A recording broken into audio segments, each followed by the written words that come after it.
देती थीं और खुद ही बाद में बंद हो जाती थीं। पर सबसे ज्यादा भयानक इंसिडेंट दिसंबर की एक रात में सचिन के साथ हुआ। उस रात कपकपाने वाली ठंड थी। सचिन और उसकी बहन एक मच्छरदानी के अंदर अपने बिस्तर पर सो रहे थे। अचानक से उनके बाथरूम का एक बल्ब जल पड़ा और सचिन की नींद खुल गई।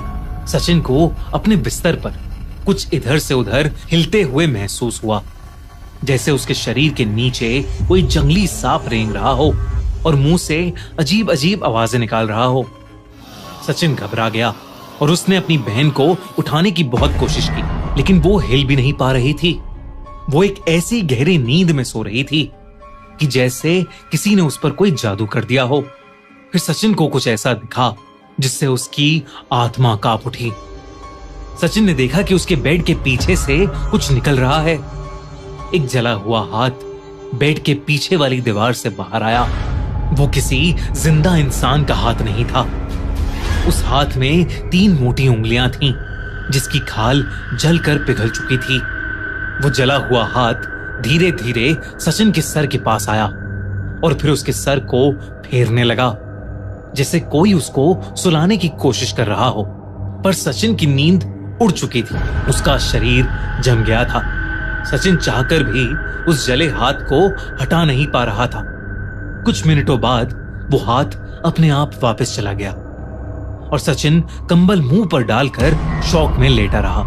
उसकी पैंट गीली हो गई थी क्योंकि उसने घबराहट के मारे बेड में ही यूरिन कर दी। पूरी रात सचिन को बेड के नीचे कोई रेंगता हुआ फील होता रहा, लेकिन वो डर के मारे कुछ नहीं कर पाया। अगली सुबह सचिन ने ये इंसिडेंट सबको बताया।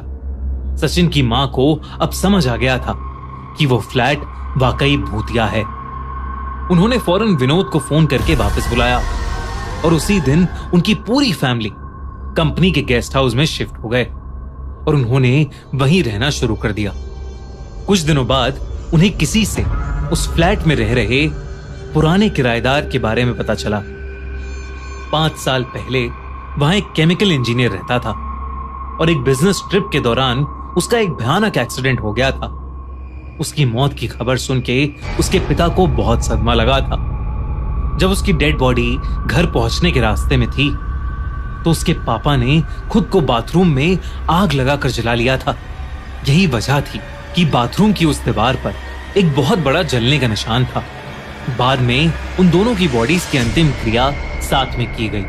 पर 5 साल बाद बदकिस्मती से सचिन की फैमिली को वही फ्लैट अलॉट कर दिया गया था, जिससे पहले वो घर हमेशा बंद ही रहता था।